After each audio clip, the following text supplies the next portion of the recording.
C'est parti. OK, fait qu'on revient 15 jours après. C'est un petit peu plus que 15 jours, mais les plants, les boutures que j'ai là, qui ont été dans l'eau oxygénée, auraient été prêtes à peu près à 13 ou 12 ou 13 jours. Vous allez voir, je vais sortir. On va voir le système racinaire. Il y a quand même une bonne variance là, entre les grosseurs de système racinaire qu'on a. Là. Ça, c'est parfait. Puis, c'est mieux de ne pas attendre trop longtemps que les racines deviennent trop longues parce que, comme ça, ça prend assez vite. Ça ne cause pas de stress aux racines. Puis, on peut les transplanter assez facilement. Fait qu'on voit là, ça, c'est quand même ceux qui ont le mieux sorti. Puis là, on en a ici, on voit des petits cheveux racinaires. Je les transplante tous. Là. J'en garde pas là, en réserve. Lui, il a un petit peu de racines le long des anciennes feuilles. Puis vous voyez en général, lui, il a un tout petit peu de racines à la base de la tige. Puis regarde, ça, c'est les deux qui n'ont moins, qui étaient probablement des tiges dominantes, mais les plus jeunes de la gang, ça racine mieux quand la tige est un peu plus vieille. Alors, ce que je vais faire, c'est que je vais faire un mix de moins racinés avec des plus racinés. Puis je vais vous montrer, regardez, ça c'est vraiment le meilleur. Ça aurait été prêt il y a 2-3 jours. Là. Ça c'est parfait. Ça va raciner un peu moins vite. Ça racine un peu moins vite que dans l'eau. Mais ça va bien prendre. Je m'inquiète plus pour eux autres. Là. Mais je vais les essayer pareil.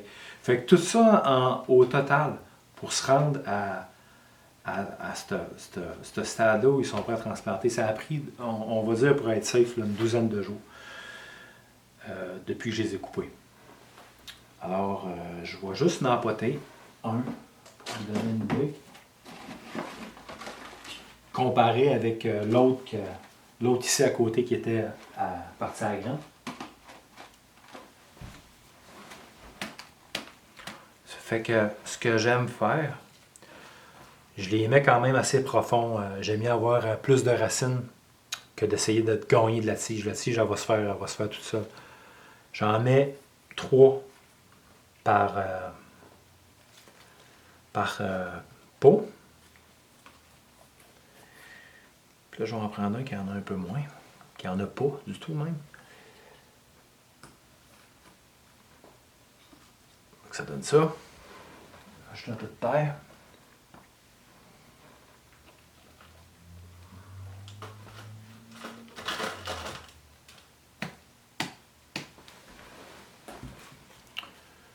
On peut même les ressortir un petit peu. Ça, c'est parfait. Puis l'affaire que j'avais pas mentionnée, quand on les met dans l'eau, puis on les oxygène, c'est important de vérifier le niveau d'eau assez régulièrement, à tous les 2 jours, parce que l'eau s'évapore un petit peu plus vite. Fait que vous voyez ce que ça donne? Ça, je lui donne après une couple de jours, puis ils partent à pousser, là, pas de problème. Fait que je vais garder les autres de côté. Je les transplanterai pas toutes là, dans la vidéo, parce que ça vaut pas le coup. Ça, c'était à la graine. OK? Fait que ça, c'était parti depuis une douzaine de jours. Plus les 12 jours que là, ça fait que 24 jours pour arriver à ça. Puis 12 jours pour arriver à ça. On sauve à peu près 12 jours. Parce que ça va se mettre à pousser là, assez rapidement. Ceux-là qui ont des bonnes racines, là, ils vont se mettre à pousser assez rapide. Puis vous montrer peut-être aussi le plan de base là, sur lequel j'avais pris puis que j'ai transplanté. Là, je pourrais en prendre encore à peu près une demi-douzaine de branches mères qui ont comme ressorti, mais lui, on va le garder pour consommation. Ça fait que c'est ça. Je vais laisser ça prendre, puis on fera un autre comparatif là, dans une dizaine de jours. Mais on peut s'attendre à sauver à peu près une douzaine de jours avec cette méthode-là.